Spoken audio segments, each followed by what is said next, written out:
கிறிஸ்துவுக்குள் மிகவும் பிரியமான தேவனுடைய பிள்ளைகளே, இந்த காலை நேரத்திலே உங்களை சந்திப்பதிலே மிகுந்த மகிழ்ச்சி அடைகிறேன். இந்த நாளிலும் தியானத்துக்கு எடுத்துக்கொண்ட வேத வசனம் ஏசாயா தீர்க்கதரிசியின் புத்தகம் 58ஆம் அதிகாரத்திலே 12வது வசனத்தை நாம் தியானம் பண்ணுவோம். அதிலே முக்கியமாக, உன்னிடத்திலிருந்து தோன்றினவர்கள் பூர்வம் முதல் பாழாய் கிடந்த ஸ்தலங்களை கட்டுவார்கள். தலைமுறை தலைமுறையாக இருக்கும் அஸ்திபாரங்கள் மேலே நீ கட்டுவாய்.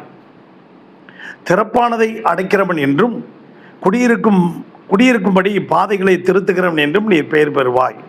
திறப்பானதை அடைக்கிறவன், திறப்பானதை வாழ்க்கையில், தேசத்தில் திறப்பு, குடும்பத்தில் திறப்பு, உடைய வேலை ஸ்தலத்தில் திறப்பு. அதாவது ஓட்டை விழுந்து விட்டது, கேப் விழுந்து விட்டது, அதை எப்படி நாம் அடைக்க வேண்டும்? ஆமோஸ் 9:12 தாவீதின் கூடாரத்தில் திறப்பு கண்டுவிட்டது. தாவீதினுடைய வாழ்க்கையிலும் திறப்பு கண்டுவிட்டது. பாவம் உள்ளே நுழைந்து விட்டது. பிரியமான தேவனுடைய பிள்ளைகளே, ஒரு பேச்சாளர்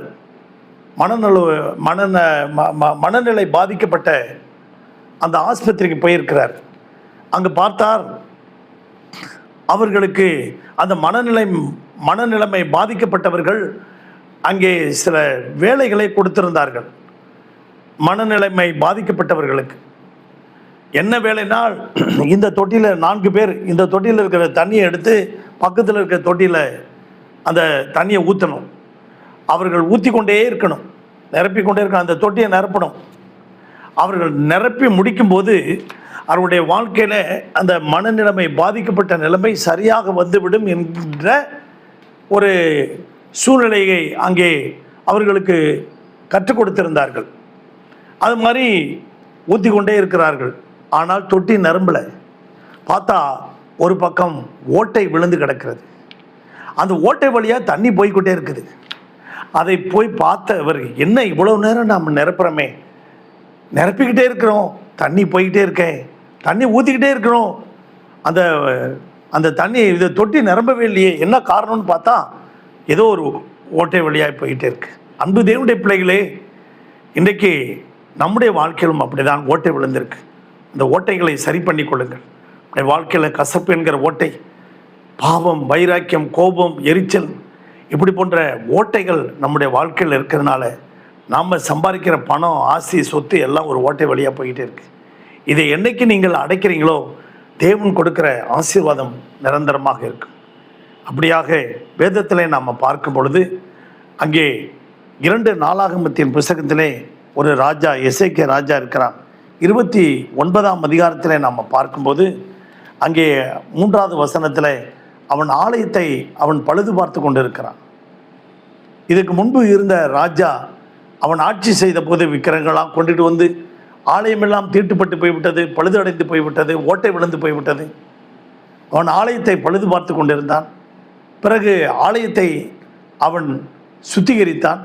பிறகு ஆலயத்தை அவன் பரிசுத்தப்படுத்தினான்.